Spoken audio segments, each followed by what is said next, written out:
जय नमोस्तु तत्तं च नन्दयानन्दिमा श्रीयनिनन्दशः परमितत्पदविन्दपौ नम्योऽसीतशुभा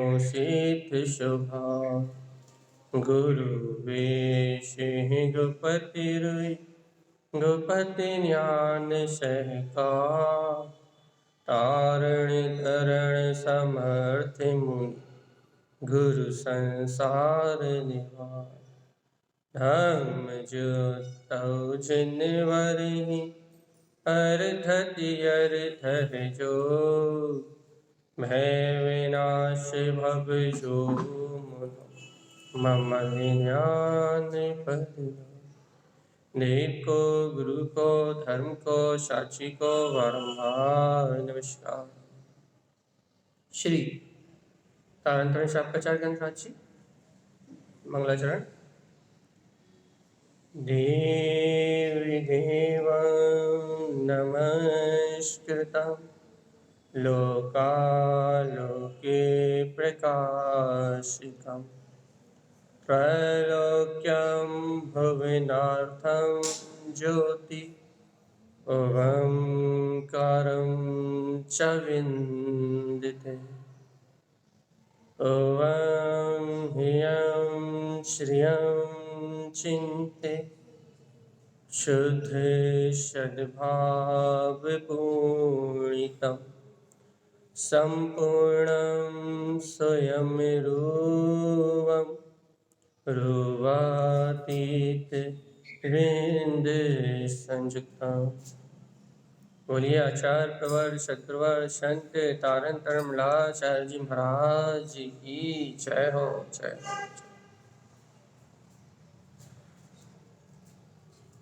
श्री मंगलाचरण। ओम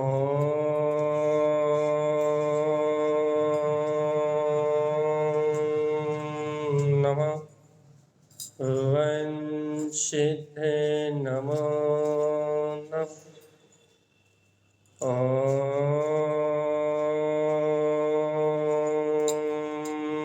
नमः वंशिते नमो नमः। ओम नमः वंशिते नमो नमः।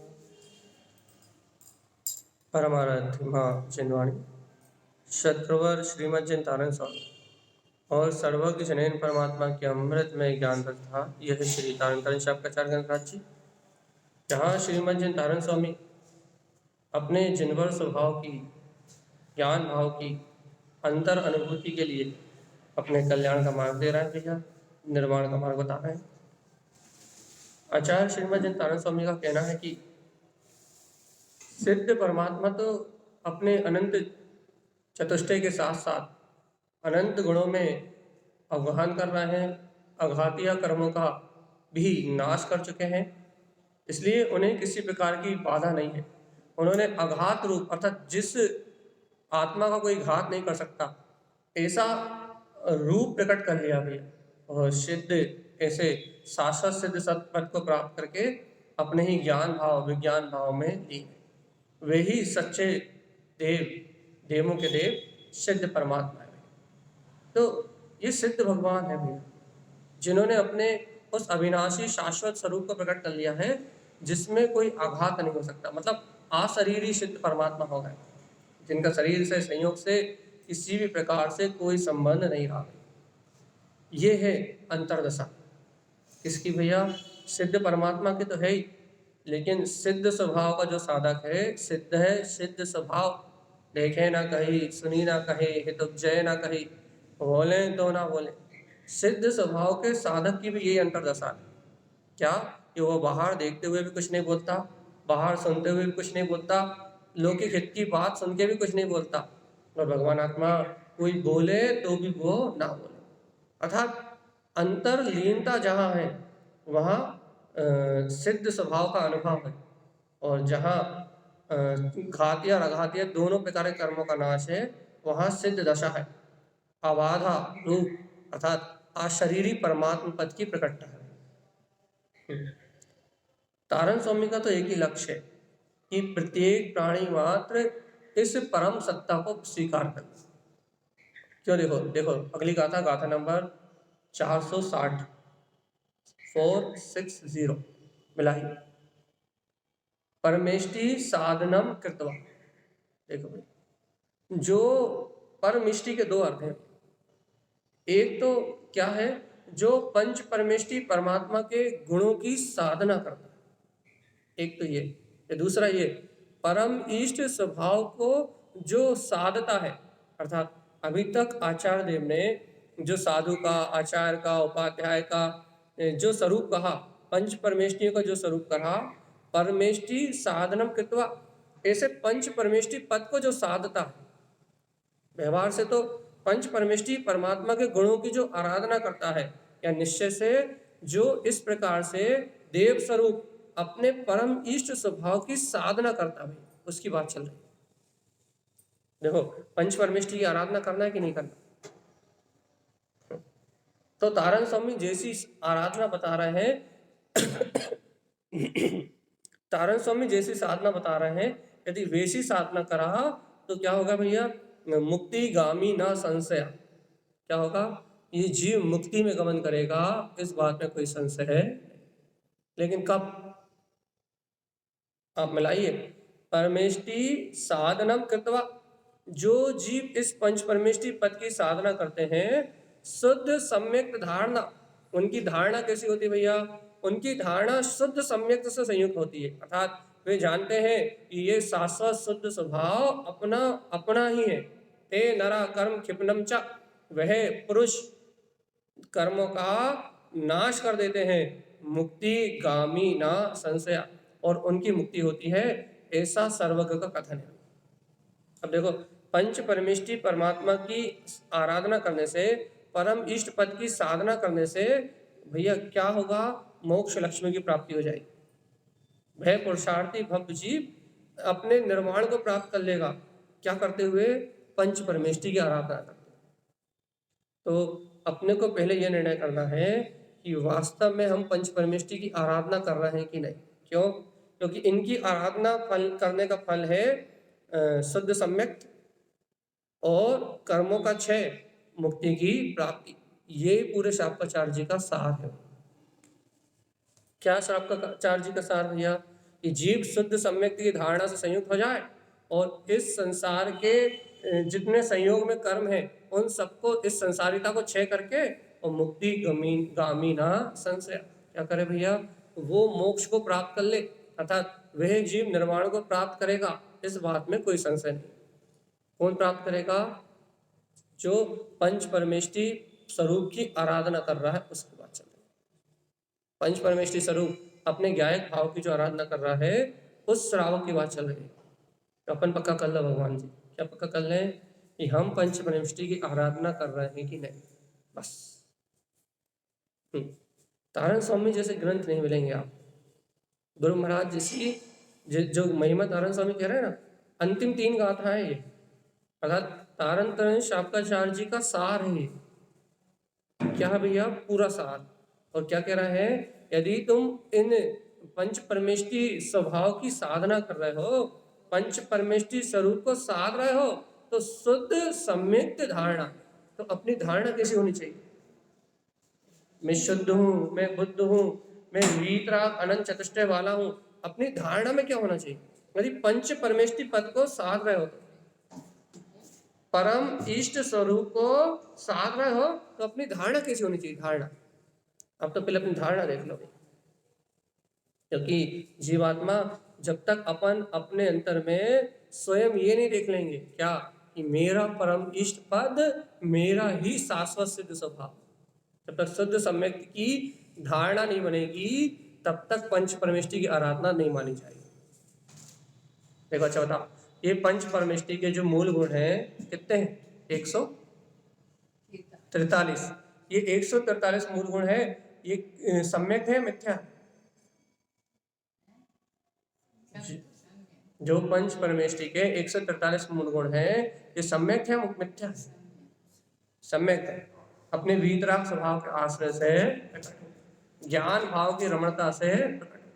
तो जब ये 143 मूल गुण जो हैं जब वो सम्यक है तो भगवान आत्मा इनकी आराधना करने वाला वो मिथ्यात्व से संयुक्त हो सकता है?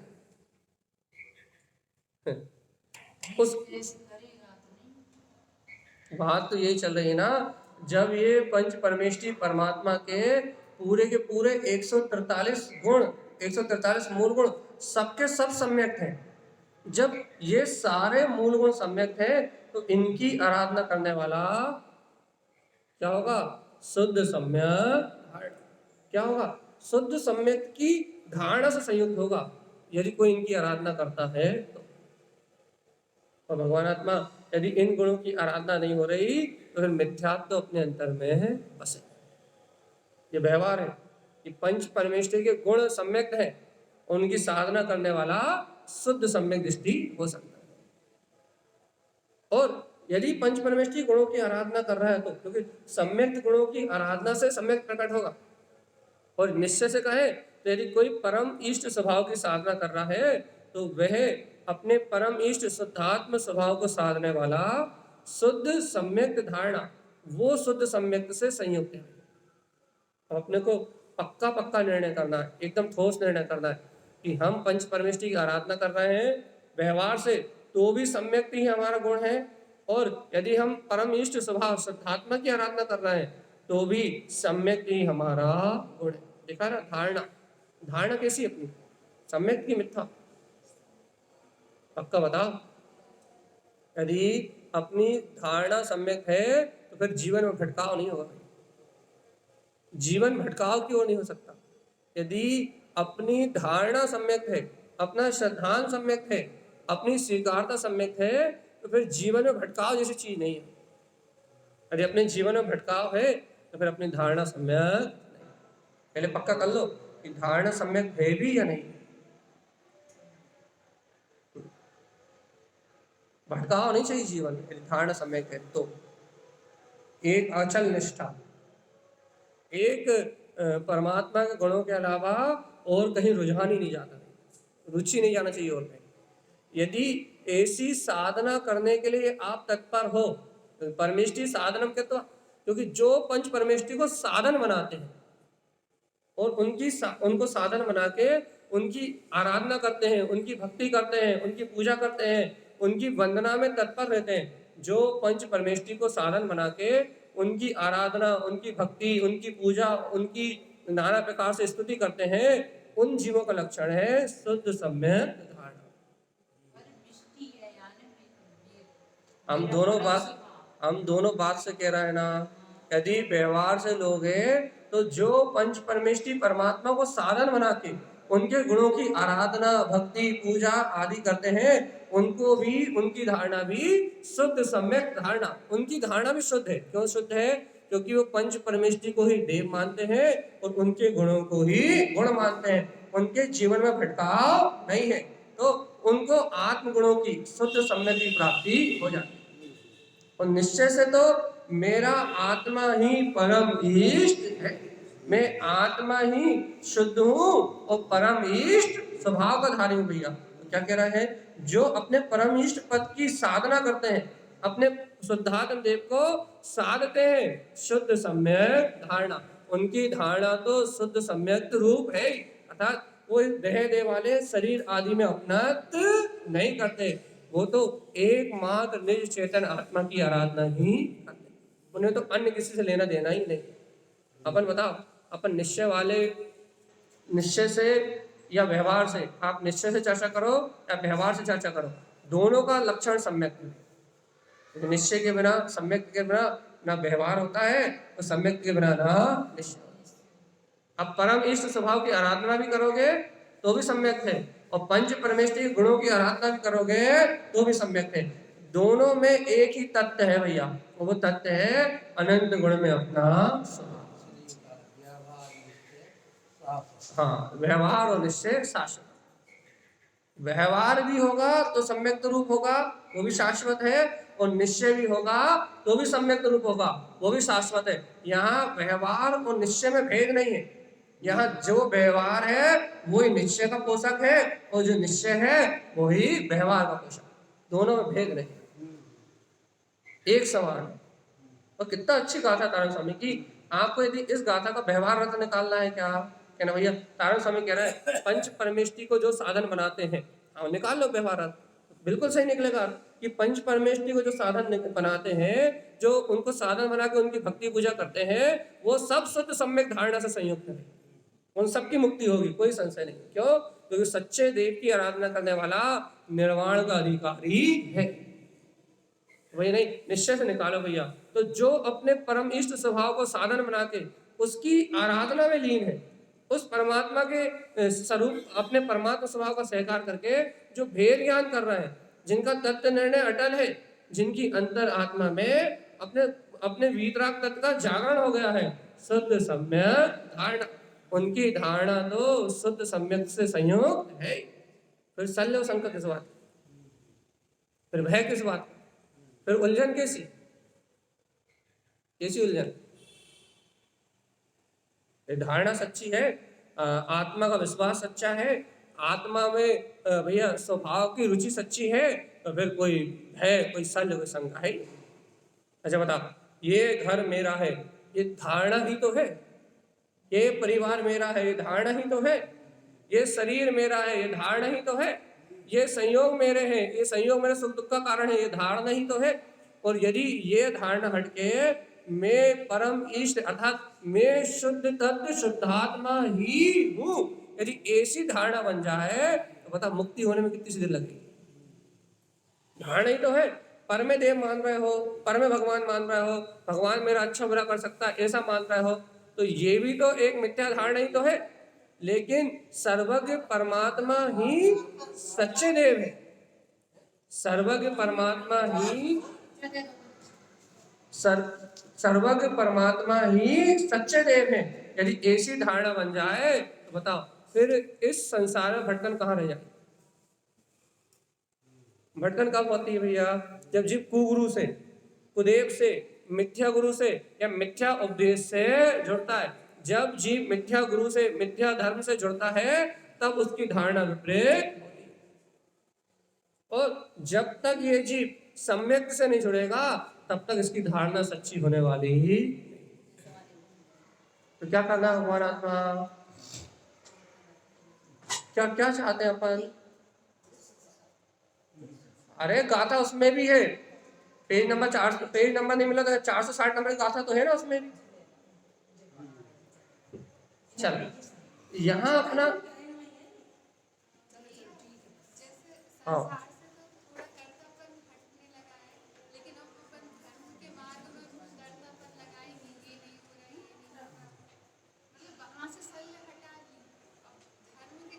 तो धर्म में काहे की शल्य हो रही है कि हम जाप नहीं कर पा रहे, हम पाठ नहीं कर पा रहे, हम पूजा पाठ नहीं कर पा रहे, तो काहे की हो रही?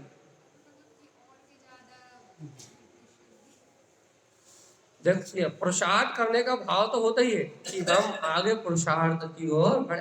पुरुषार्थ करने का भाव ना हो ऐसा नहीं होता। हाँ पर्याय की चाहना ना हो, बस ये बात का ध्यान रखना कि सम्यक दर्शन की पर्याय आ जाए, अपने को चारित्र की पर्याय आ जाए, या हमारा पंचम गुण स्थान हो जाए या सातवां गुण स्थान हो जाए, एक गुणस्थान की चाह नहीं रखना। परिणाम विशुद्ध करने का पुरुषार्थ तो चलेगा ही। यदि परिणाम विशुद्ध करने का पुरुषार्थ ना चले, अर्थात अपन ने षट आवश्यक क्यों कहा भैया? यदि श्रावक की भूमिका में षट आवश्यक आवश्यक यदि इन षट आवश्यकों को पालने का भाव नहीं आए तो फिर श्रावक ही कहाँ?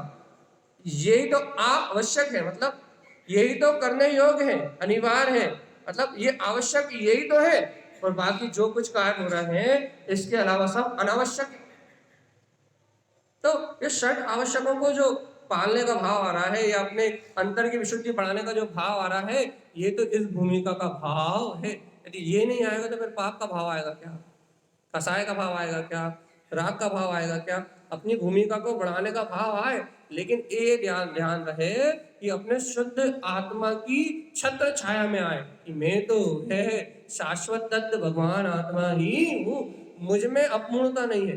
अपने स्वभाव की शरण ना छूटे, और ये सारा व्यवहार तो मन वचन काया का व्यवहार तो अर्थात वर्तमान में शुभ परिणाम की भूमिका तो चले ना चले, ऐसा हो ही नहीं सकता। तो वर्तमान में ये भूमिका तो रहेगी भैया, ये भावना तो आएगी कि हम पापों से हटके रहें, हमारे परिणाम शुभ बने रहें, या हम राग देश कसाय में ना उलझे, हम निश्चिंत रहें, हम अपनी समाहित करें, हम अपना ध्यान करें, ये सब भाव तो आएंगे। लेकिन ये सारे भाव आने चाहिए, ये आएंगे, कोई बात नहीं, लेकिन शुद्ध आत्म तत्व की पकड़ सहित आए कि नहीं भैया वो पूर्णता मेरे अंतर में है, अपना स्वभाव अपनी दृष्टि से ओझल ना हो। इसलिए सट आवश्यक का है। और यदि आवश्यक भैया क्या है, अनावश्यक कार्यों से मुक्ति करना आवश्यक। आप भी कथा से हट जाओ तो आपको सट आवश्यक होने लगेगा, है कि नहीं? आप भी कथा से हट जाओ, आप टीवी देखने से हट जाओ, आप व्यर्थ मोबाइल चलाने से हट जाओ, आप यहाँ दुनियादारी के नाना प्रकार के जहाँ पर अपना समय बर्बाद करते हैं, ये दुनियादारी के प्रपंच से हट जाओ, तो ये सट आवश्यक क्या है? ये करना अनिवार्य है, मनुष्य भाव को प्राप्त करके ये करना अनिवार्य है, और संसार का राग रंग अनिवार्य नहीं, ये तो आवश्यक है।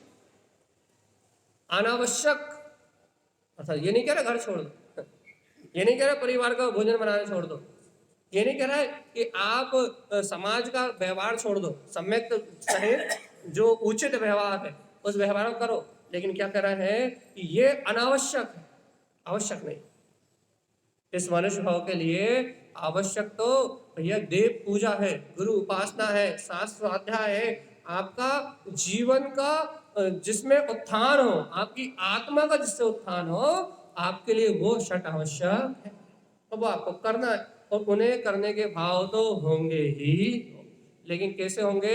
शुद्ध तत्व के आश्रय पूर्वक, गायक तत्व के आश्रय पूर्वक, शरीर की क्रिया रूप नहीं, भाव की विशुद्धि पूर्वक, या अंतर में शुद्ध आत्म तत्व की गायक तत्व की शरण बनी रहे और अपना कल्याण का मार्ग चल।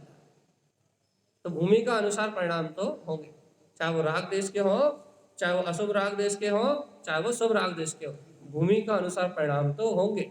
और अशुभ वाले बुरे लगेंगे और शुभ वाले कदाचित अच्छे लग सकते हैं।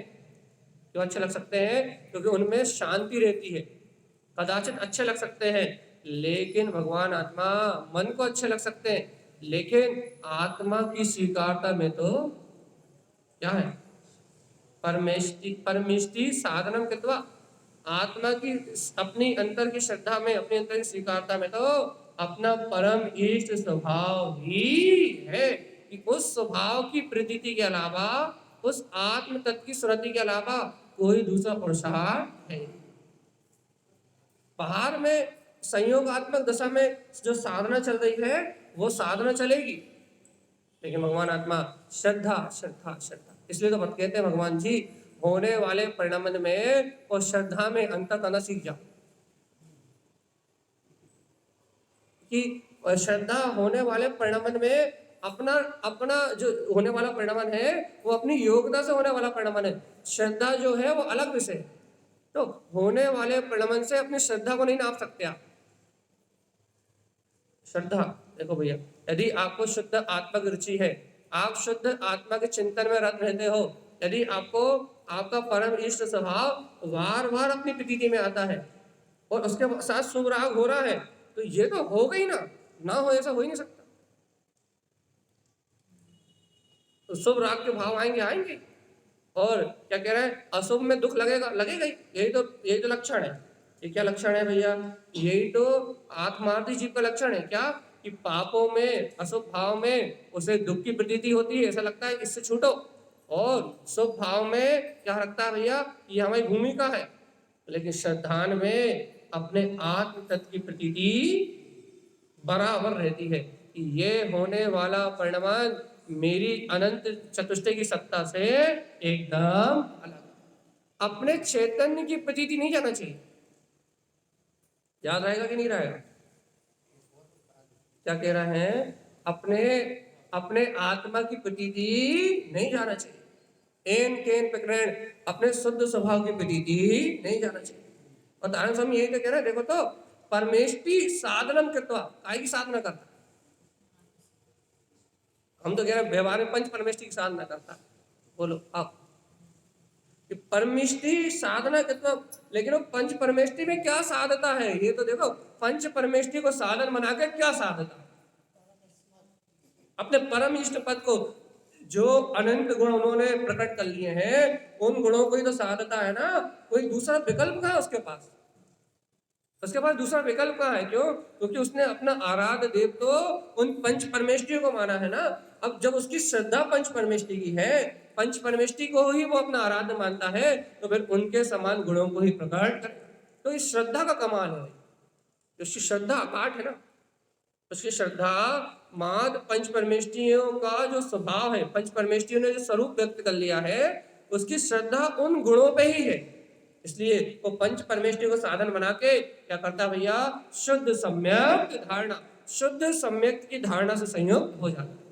साधन बनाता है व्यवहार परमेष्टि जा, को साधन बनाता है व्यवहार से पंच परमेष्टि को, और साधना करता है निश्चय शरण आप सो आप शुद्ध सम्यक धारणा। साधना करता का भैया? शुद्ध सम्यक। मैं तो वो गायक तत्व, मैं तो वो चेतन लक्षण में परमात्मा ही हूँ। साधना करता अपने ध्रुव आत्मा। देखो, निश्चय व्यवहार से भी निश्चय की सिद्धि होती है, एक सम्यक व्यवहार हो तो। समझने के लिए व्यवहार भी बस वही कह रहे हैं, व्यवहार से भी यदि व्यवहार आप पूजा कर रहे हो, भक्ति कर रहे हो, आराधना कर रहे हो, तो उस व्यवहार से भी सिद्धि निश्चय की होती है। लेकिन यदि वो सम्यक हो तो, और गुणों को लक्ष्य में बना के हो तो, वो अपने इष्ट स्वभाव की आराधना के लिए हो, वो संसार के जन्म मरण से छूटने के लिए हो तो, वो तत्व निर्णय भेद ज्ञान करने के लिए हो तो। अब देखो ये लोगों की स्थिति क्या है कि वो 2-2 घंटे पूजा कर रहे हैं, या आधे-आधे घंटे, 1-1 घंटे पूजा कर रहे हैं, लेकिन वो आधा घंटा 1 घंटा पूजा करने के बाद, लेकिन इसके बाद उन्हें ना सम्यक चिंतन है, न मोक्ष मार्ग का लक्ष्य है, न अपने कल्याण की कोई भावना। तभी तो वही क्रिया में अटके हुए। और यदि जीव को अपना स्व का लक्ष्य बन जाए, अपने तत्व का लक्ष्य बन जाए, तो क्या करेगा? वो दिन भर भेदियान करेगा कि नहीं करेगा? वो दिन भर आत्म तत्व का चिंतन करेगा कि नहीं करेगा? यदि रुचि लग जाए, फिर वो जिस भूमिका में है उस भूमिका से आगे बढ़ने का प्रसाद करेगा कि नहीं करेगा, या वहीं अटका रहेगा? यदि रुचि लग जाए तो, यदि वो यदि जीव ये सारी पूजा पाठ, ये सारी बाहर की क्रियाएं यदि ये मोक्ष मार्ग के लक्ष्य से करे, तो वो आगे बढ़ सकता है। लेकिन भैया आज के देखने में आ रहा है कि ये सारी क्रियाएं हो रही हैं संसार की इच्छा के लिए। परमात्मा हमें सुखी कर देंगे, बाहर की भौतिकता बढ़ जाएगी, तो बाहर के इंद्रिय सुखों में वृद्धि हो जाएगी। आज ये सारी पूजा पाठ जो हो रही है, वो पूजा पाठ सांसारिक इच्छाओं से हो रही है। जीव को ना भेद ज्ञान है, ना तत्व निर्णय। अच्छा, वो बोलता भैया हम तो भगवान से कोई इच्छा करने नहीं गए थे, हम तो बिना इच्छा के गए थे भैया। अरे भगवान जी, जब तुझे भेद ज्ञान नहीं है, तत्व का निर्णय नहीं है, तुझे वस्तु स्वभाव की सहकारिता नहीं है, तो तू बता गया क्यों था? मुक्ति का वो लक्ष्य क्या? नहीं भैया, हम तो मोक्ष की भावना लेके गए थे कि हे भगवान आपकी जैसी मुक्ति मुझे मिल जाए। अच्छा एक बार बता, तू मुक्ति की भावना लेके गया था, तो दिन भर भेद ज्ञान कितना किया तूने? तूने झूठ तो नहीं बोला आज? तूने कसाई तो नहीं करी? तूने व्यसन तो नहीं करे? तूने 5 पापों में रति तो नहीं करी? तू भगवान की भक्ति करने गया था, तो पहले तो अपने जीवन बता। आज तो क्रोध तो नहीं आया, काम विषय भोग की भावना तो नहीं आई, और यदि आई भी तो तूने उससे अपनी आत्मा का हित माना या अहित माना, ये बता। ये तो दिन भर आत्मा को भूला रहा, तू इंद्रिय विषयों में लगा रहा, और तुझे भेद ज्ञान भी नहीं हुआ, तो फिर तूने करा क्या?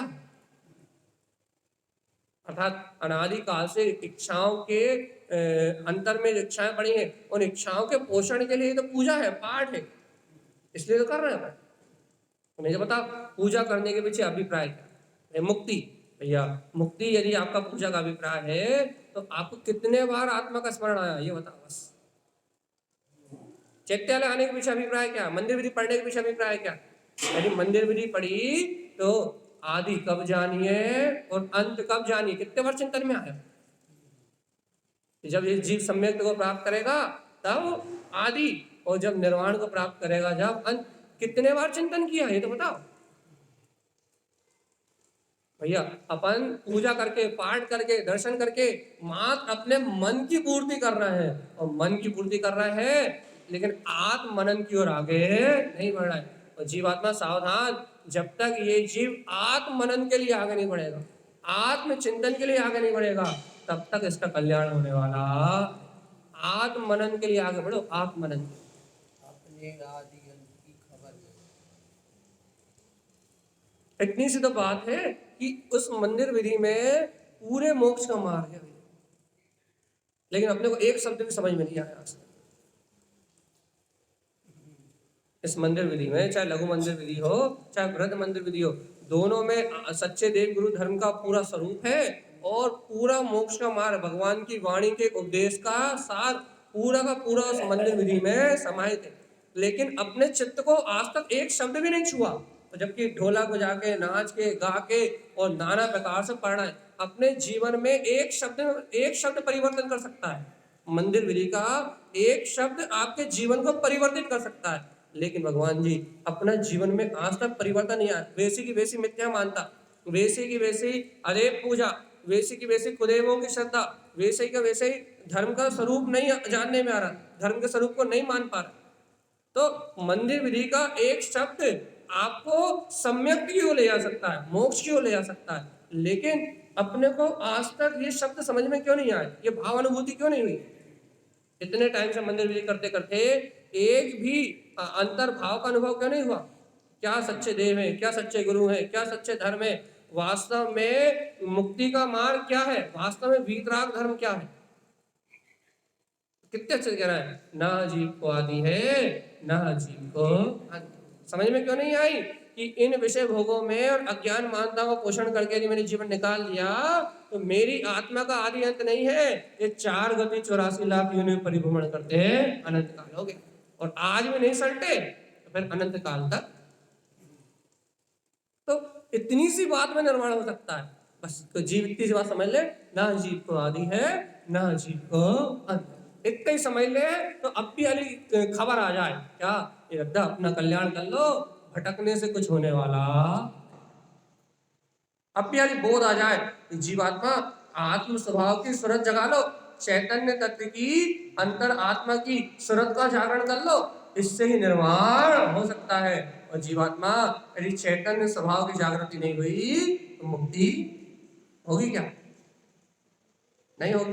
भगवान जी क्या कर रहा है फिर? देखो तारण स्वामी की गाथा से मिला लो, परमेष्टि साधनम कृत्वा, जो अपने परम ईष्ट स्वभाव की साधना करता है, या जो पंच परमेष्टि को साधन बना के उनकी आराधना भक्ति और पूजा करता है, वो शुद्ध सम्यक धारणा, वो काय से संयुक्त है भैया, शुद्ध सम्यक धारणा से युक्त है। उसकी धारणा शुद्ध सम्यक्त में है, अर्थात वो जानता है जो गुण उन परमेश्वर में है वही अनंत गुण मेरे हैं, या मैं शुद्धात्मा उन अनंत गुणों का समुदाय हूं। धारणा में उसकी धारणा बैठ गया है, क्या बैठ गया है कि भगवान जी ये वीतरागता कहीं बाहर निवास नहीं करती, वीतरागता तो मेरे अंतर में निवास करती है। ये पंच परमेष्टि पद मेरी जागृति का नाम है भैया। जो जागृत हो जाता है उसका नाम साधु है, जो जागृत हो जाता है उसका नाम आचार्य उपाध्याय है, जो जागृत हो जाता है उसका नाम अरिहंत है, और जिसकी जागृति पूर्ण हो जाती है वो सिद्ध भगवान है। जागृति का नाम है, सिर्फ जागृति का नाम है बस। जो जाग गया वो इन पंच पदों में आ गया, और जो अनादिकाल से मोह की नींद में सो रहा है, जो अनंत काल से 4 गति 84 लाख में परिभ्रमण कर रहा है भैया, उसकी अपन देख रहे हैं, सारे संसारी जीवों की हालत देख ही रहे हैं, क्या हालत बस। तो तारण समय तो कदम कदम पे उनकी फूलना पड़े, जय जय जिनेन्द्र, ये क्या जीत गए हैं, जीत गए हैं, जीत गए, जीत गए। जीतने की खुशी है, अपने जिनेन्द्र पद को जीतने की खुशी है। वहां अंतर में जो कर्मों पे विजय प्राप्त करी है उसका आनंद है, लेकिन भगवान आत्मा वो जीतने की खुशी कौन प्रकट कर सकता है? जिसने उसे उस जितेंद्रीय आत्मा को अनुभव कर लिया। इसलिए उन्हें स्वानुभूति अंतर में प्रकाशित होने से उन्हें जीतने की खुशी है। और अपन को भैया क्या कर्मों से हारे हुए हैं, कर्म चोर चहु और सर्वस लूटे शुद्ध नहीं। ये कर्म लूट रहा है अनंत काल से, आत्मा को आत्मा का प्रतिबोध नहीं जागने दे रहा है, कर्म लूट रहा है और अपन चैन की नींद सो रहा है, मोहे की नींद में आराम फरमा रहे हैं भगवान। अब सदगुरु तो कब से जगा रहा है, तारण स्वामी ने तो बताओ बचपन से ग्रंथ मिले कि नहीं मिले। धन्य धन्य नहीं, परम अति से, अरे ये क्या कहे, सर्वोत्कृष्ट पुण्य का उदय है, अति से पुण्य का उदय है कि ये वीतराग वाणी सुनने के लिए या तारण स्वामी के ग्रंथ अपने को अध्ययन करने के लिए मिले। मतलब कितनी अनुभूति हो गई। अपन तो ये बताओ तुमने कितने ग्रंथ पढ़ लिए। टाइम नहीं, के लिए टाइम है, यहाँ वहाँ भटकने के लिए टाइम है, वी कथा करने के लिए टाइम है, लड़ने के लिए टाइम है, झगड़ने के लिए टाइम है, सारे प्रपंच करने के लिए टाइम है, लेकिन तारण स्वामी की ग्रंथ खोल के पढ़ने के लिए टाइम। तो जो तुम्हारे पास अंतर आत्म कल्याण करने के लिए ऐसी शुद्ध आत्मा की अतीन्द्रिय आनंद की परम इष्ट स्वभाव को झलकाने वाली ऐसी वीतरागता में इस जिनवाणी को श्रवण करने के लिए, इसका अध्ययन करने के लिए टाइम नहीं है। तो भगवान जी शुद्ध सम्यक की धारणा कहाँ से लाओ, क्योंकि इस पंचम काल में इस जिनवाणी के अलावा और कोई तुम्हें गुणों का बोध कराने वाला निमित्त दिख नहीं रहा वर्तमान, कि तुम्हें इस सत्य का बोध हो जाए कि वो अनंत गुण में वो ध्यायक परमात्मा तेरे अंतर में, उस सत्य का बोध नहीं जाग रहा कि वो वीतराग सत्ता मेरे अंतर में है। और यदि ये धारणा में आ जाए कि वो अनंत गुण में, अनंत गुणों का निदान वो ज्ञायक स्वभाव मेरा है, यदि धारणा आ जाए तो फिर इस संसार भ्रमण से मुक्ति होने में देर लगने वाली ही, पक्का बता दो 100%, 100%। क्या हाँ निर्णय नहीं हो रहा? अरे कम नहीं हो जाएगा, नष्ट ही हो जाएगा। यहाँ आत्मा का बोध आया और संसार में ममत टूटा और संसार खत्म, पर थोड़ी देर का परिणमन रह जाएगा और परिणमन तो अपने आप ही निकल जाएगा, परिणमन तो अपनी योग्यता से होता ही। बस आपको आत्मा का प्रतिबोध जाग जाए, अनादिकाल से जो मोहे की नींद लगी है एक बार उसमें जागरण हो जाए, बस एक बार परमात्मा की वाणी सुन के उठ जाए कोई जी, हाँ वो परमात्मा सत्ता, वो देवत्व वो मेरे अंतर में है। तो तारण स्वामी देखो गारंटी देते हैं, ते नरा कर्म क्षिपनम चा, वो नर, वो क्षत्रि, वो पुरुषार्थी जीव कर्म क्षिपनम चा, वह जो पंच परमेष्टि परमात्मा को साधन बना के उनकी साधना करता है, या जो अपने परम इष्ट तत्व को साधन बना के उसकी साधना करता है, ऐसे शुद्ध सम्यक को धारण करने वाला, ऐसी शुद्ध धारणा रखने वाला, ते नरा वह नर कर्म क्षिपनम चा क्या करता है, समस्त कर्मों को क्षय करता है और मुक्ति गामी ना संशया, और कहाँ जाता भैया, निर्वाण को प्राप्त करता है, इस बात में कोई संशय नहीं। अब बता भैया इस गाथा में अपनी चर्चा है कि नहीं?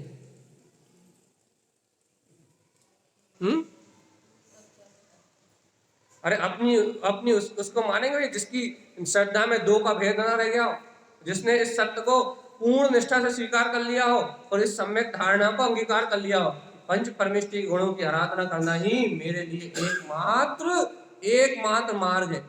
तो अपनी चर्चा इस गाथा में, और यदि अपन वो क्षत्रियता न जगा पाए, वो पुरुषार्थ अपने अंदर जागृत ना कर पाए और ढुलमुल नीति बनी रहे, तो ना कभी कर्म होने वाले और ना कभी मुक्ति की प्राप्ति ही।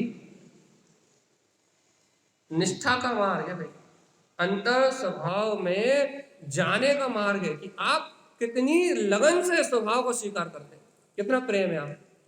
जितना प्रेम बाहर की क्रियाओं से है उससे आधा का आधा भी यदि आत्मा से हो जाए तो मोक्ष की प्राप्ति। जितना बाहर में प्रेम है, जितना एक एक वस्तु से, बाहर की एक एक वस्तु से राग करते हो ना, उससे आधे का आधा भी यदि आत्मा से हो जाए तो स्वानुभूति जगमगा जाए, आधे से आधा। जितना समय संसार पुत्र परिवार खाने पीने सोने जागने के लिए देते हो ना, उसके आधे का आधा समय भी तत्व निर्णय करके, भेद ज्ञान करके, स्वाध्याय के लिए दे दिया जाए, तो इसी भाव में सम्यक दर्शन ज्ञान प्रकट होने से कोई रोक सकता। लेकिन सुनने में अच्छी लगती है ये बातें, है ना? जब प्रयोग करने की बारी आती तब सुनने में अच्छी लगती है, जब निष्ठा की बात आती तब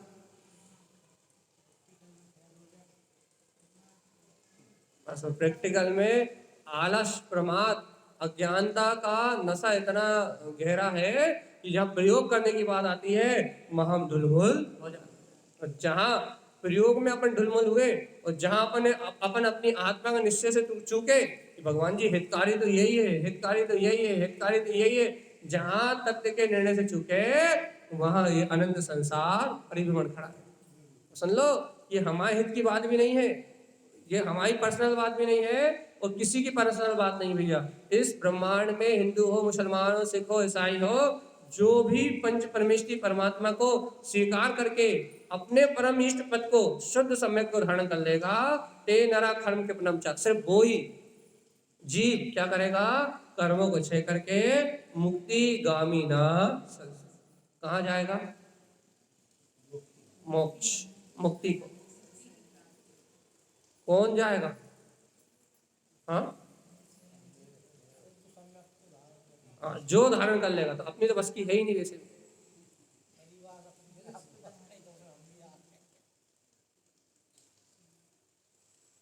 अब तो वही तो कह रहा है, अपनी तो बस की नहीं। और जब तक भगवान आत्मा इसे परम स्वभाव की इष्टता नहीं होगी, एक भी कर्म मिलने वाला नहीं।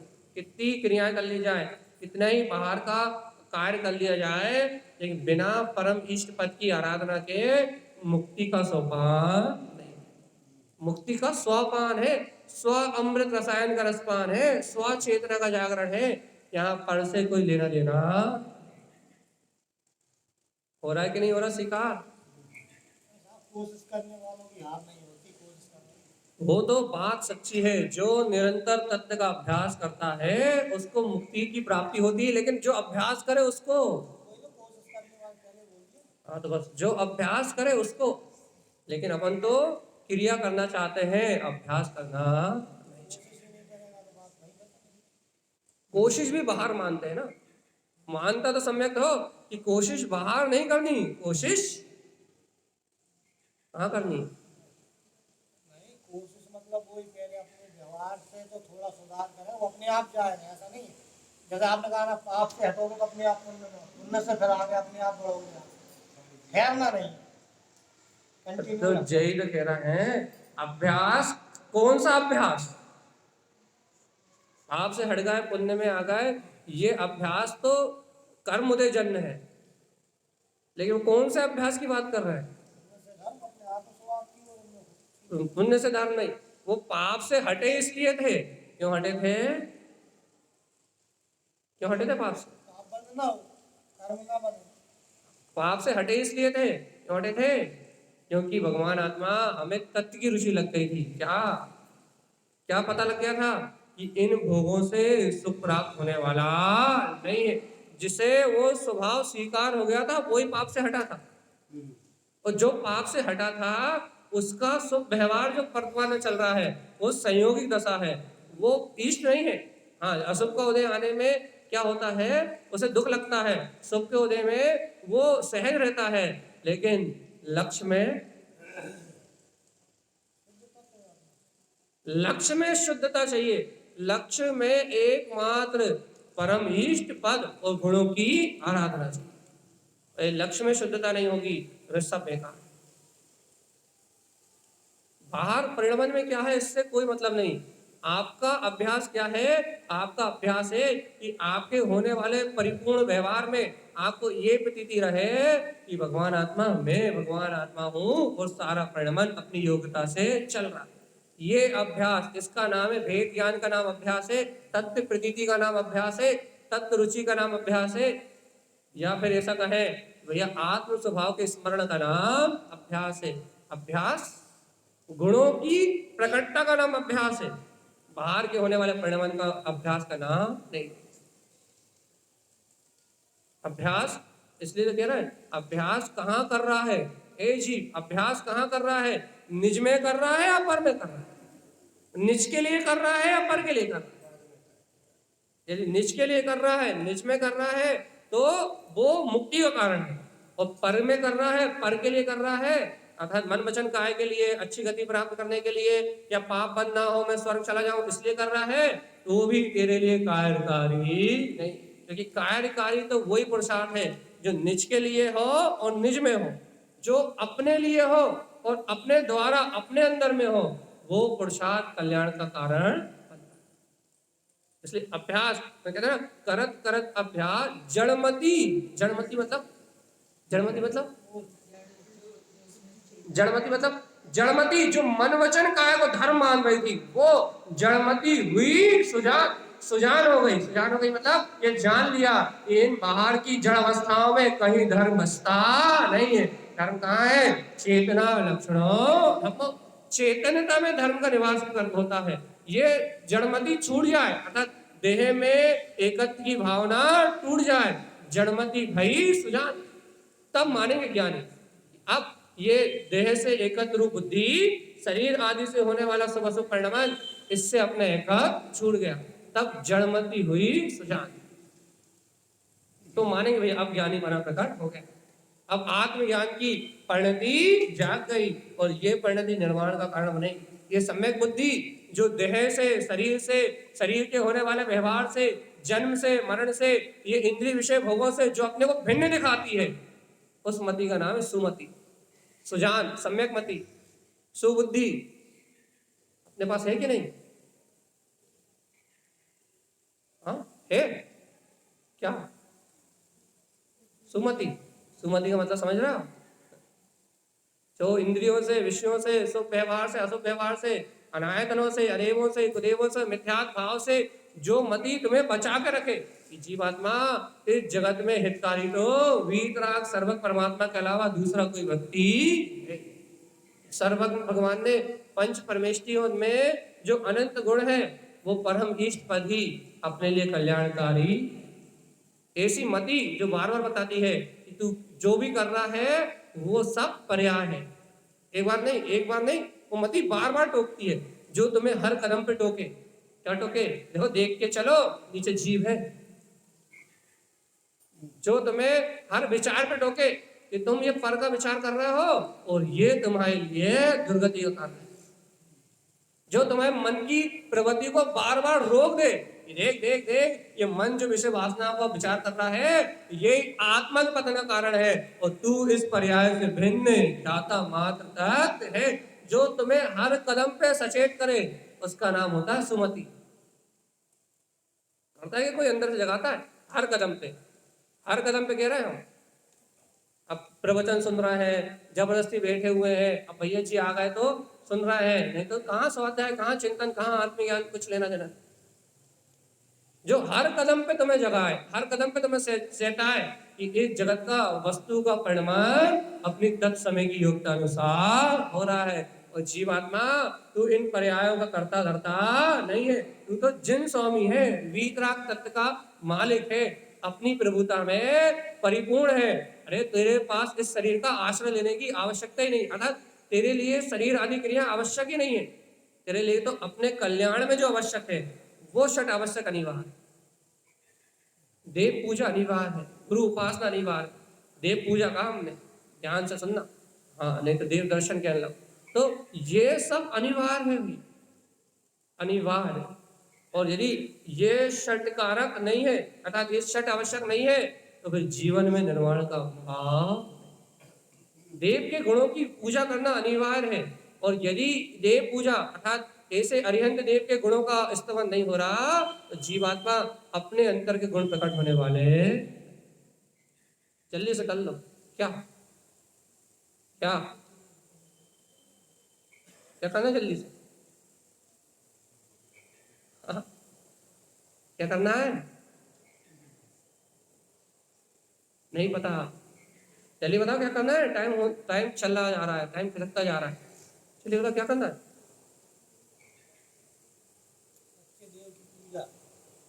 ध्यान रखना, सच्चे देव की पूजा।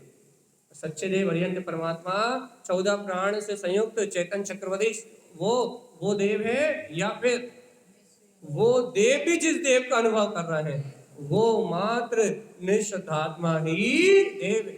इसकी पूजा करके बताओ क्या हो जाएगा भैया? शुद्ध सम्यक धारणा। धारण स्वामी स्पष्ट कह रहा है, शुद्ध सम्यक धारणा। तुम्हारी धारणा एकदम शुद्ध हो जाएगी, एकदम पवित्र हो जाएगी, एकदम निखालिस हो जाएगी। और जिस दिन तू अपने परम इष्ट स्वभाव को स्वीकार कर लेगा, शुद्ध धारणा से संयुक्त हो जाएगा, उस दिन नर, उस दिन क्षत्रिय आत्मा कहलाएगा। और ये क्षत्रिय, ये पुरुषार्थी जीव कर्म क्षिपणम च, सारे कर्मों का नाश करके मुक्तिगामी ना संशया, स्वयं 3 लोक का नाथ हो जाएगा, सिद्ध परमात्मा हो जाएगा। इस बात में जरा भी संशय नहीं। यदि अभी कोई शंका हो तो बता। अपने परम इष्ट स्वभाव की भैया क्या मिलेगा आत्मा का स्मरण करने से?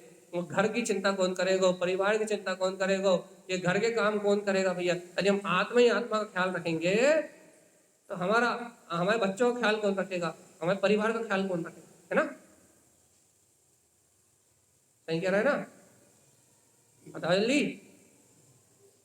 यदि हम आत्मा ही आत्मा का स्मरण करेंगे, शुद्ध आत्मा का ख्याल रखेंगे, तो हमारे घर का काम कौन करेगा?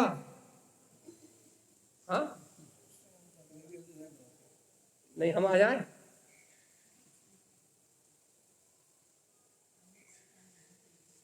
चलिए बताओ, हम आ जाए क्या? अच्छा, हमें बुलाना भी नहीं चाहते, कोई बात नहीं। यदि हम आत्मा का स्मरण करते रहेंगे तो हमारे घर का काम कौन करेगा, घर की चिंता कौन करेगा? भगवान आत्मा, ये तो बताओ आप। हाँ?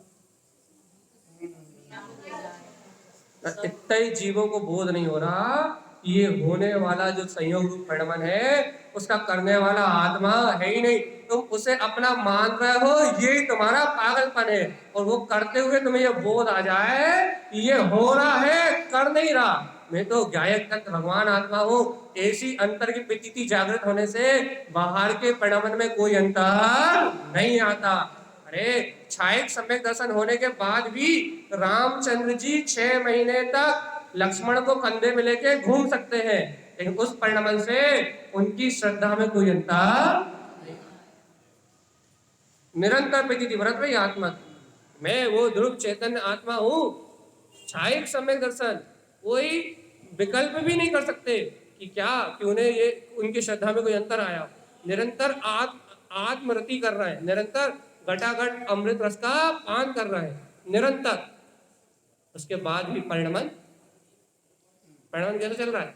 अर्जुन का परिणमन कैसे चल रहा है? युधिष्ठिर का कैसे चल रहा है? भीम का कैसे चल रहा है? कैसे चल रहा है?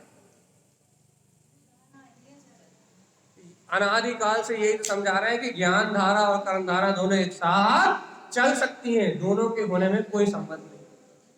ज्ञान धारा चैतन्य का परिणमन है और कर्म धारा कर्मों की होने वाली पुद्गल की अवस्था है। पुद्गल की अवस्था अपनी तत्समय की अपनी क्रियावती शक्ति से परिणमित हो रही है, और चेतन की अवस्था अपने स्वभाव से परिणमित हो रही है, अपने उपादान से परिणमित हो रही है। इसलिए चेतन की धारा का बाहर की कर्म धारा से कोई लेना देना। अरे देखो, हम आपको क्या कह रहे हैं, आपको राग का विचार चल रहा है और आपको ये श्रद्धा है कि मैं उससे भिन्न हूं, तो बताओ राग का परिणमन भी चल रहा है और मैं उससे भिन्न हूं, ये दो एक धारा एक साथ नहीं चल रही थी।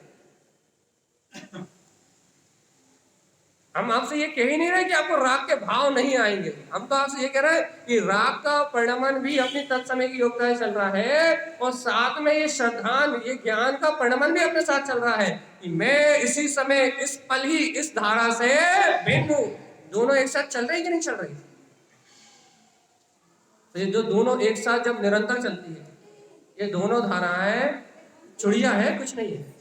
ये दोनों धाराएं जब एक साथ चलती है तभी मुक्ति का मार्ग प्रशस्त होता है, और जब ये दोनों धाराएं एक साथ नहीं चलती तभी ये संसार का परिभ्रमण होता है।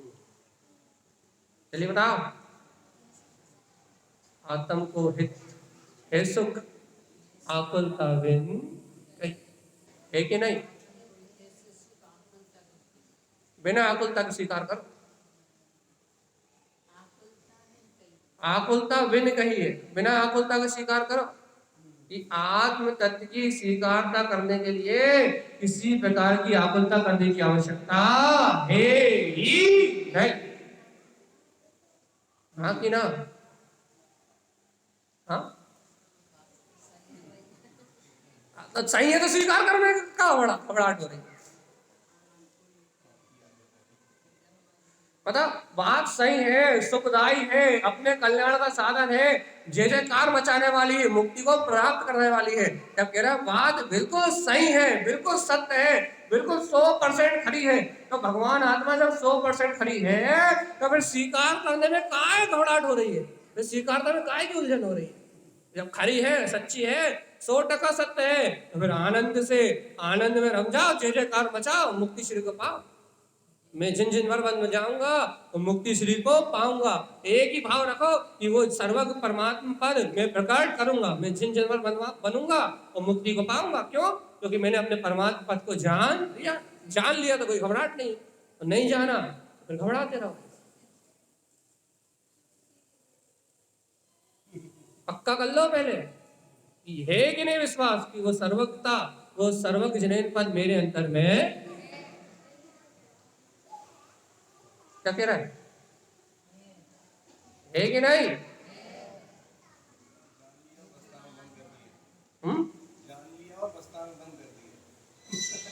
जान के भाई देखो, जो जानता है उसको कभी बंद नहीं हो सकता, क्योंकि जिसने एक बार जान लिया तो फिर वो जानते ही रहेगा।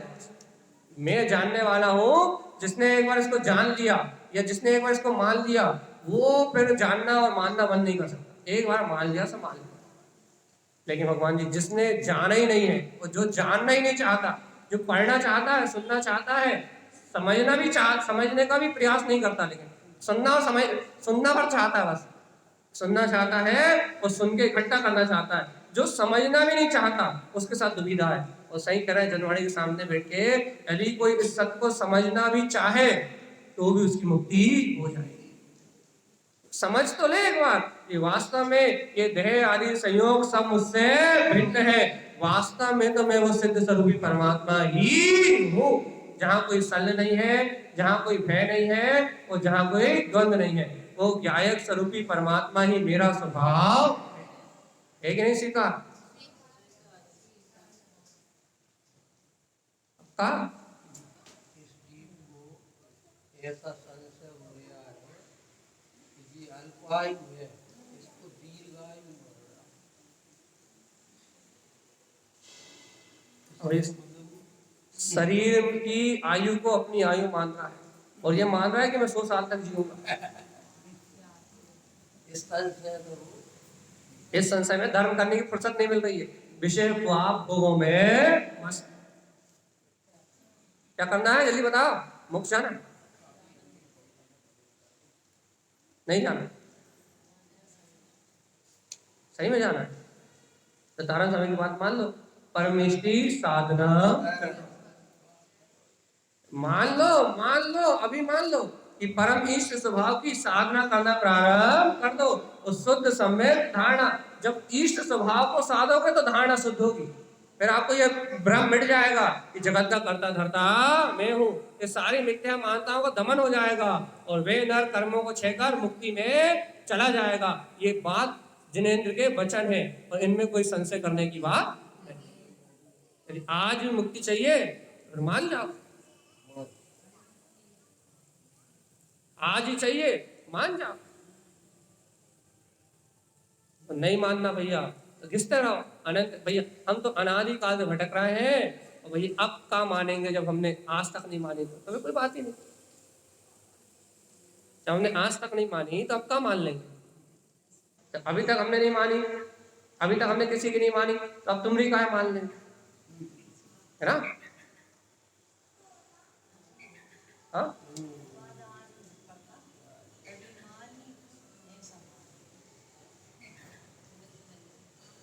हमें कुछ नहीं पता, हमें इतना पता है कि मान जाओगे तो अपना हित हो जाएगा, और नहीं मानोगे तो आपकी धर्मशाला आपके पास।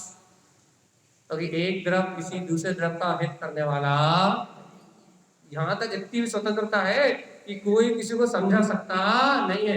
अरे जिनेन परमात्मा, अरे छोड़ो तो आदिनाथ भगवान अपने नाथ जी को, मारीची को नहीं समझा पाए। ये तो समझ जा भगवान वीतराग धर्मी है, जब वो नहीं समझा पाए, जब वो नहीं समझा पाए तो हम समझाने वाले कौन? और जब उसकी होनार आई सिंह की पर्याय में, तो कोई समझाने वाला नहीं था। अंदर से जिज्ञासा जगी और दो रिद्धिधारी मुनिराज जो परीक्षा लेने आए थे वही समझाने बैठ गए। वो तो ये देखना है कि कैसे सम्यक दृष्टि होता है, होगा कैसे, मैं तो ये देखूंगा ये मांस भक्षण करने वाला सिंह सम्यक दृष्टि कैसे होता है, ये तीर्थंकर कैसे बनेगा, वो ये देखने आए थे कि बनेगा कैसे। लेकिन भगवान जी वो उसकी जिज्ञासा, वो उसकी होनहार, वो उसकी तड़प, उसने बोलने पे मजबूर कर दिया कि अब तुम ही देखने आए हो कि मैं कैसे परमात्मा बनूंगा, अब तुम ही को बता के जाना पड़ेगा, तुम ही सम्यक दर्शन में निमित्त बनो। तो मेरे परीक्षा लेने आए थे, लेकिन तुम्हारी परीक्षा हो जाएगी अब तो, मेरा उपादान जगेगा तो तुम्हें तो बोलना पड़ेगा, तुम्हें तो बताना पड़ेगा कि वो कौन था जो चला गया, वो कौन है जो अजर अमर अविनाशी है, वो कौन है जिसमें वीतरागता जगमगा रही है, वो कौन है, तुम्ही को बताना पड़ेगा। जो परीक्षा लेने आया वही वही गुरु बन गया। बताओ क्या करना है। अंतिम बात, 1 मिनट टाइम पूरे 60 मिनट पूरे हो गए, निर्णय हो जाए भैया तो पंच परमेष्टि स्वभाव की साधना कर लो, शुद्ध सम्यक को धारण करके इस जन्म मरण के चक्कर से मुक्त होके और मुक्ति में गमन कर लो भगवान जी, यदि पात्रता जग जाए तो, नहीं तो संसार तो अथय और अनंत है, इसका कोई मोड़ छोड़ नहीं है। बोलिए आचार्य प्रबल सत्गुरुवर संत तारण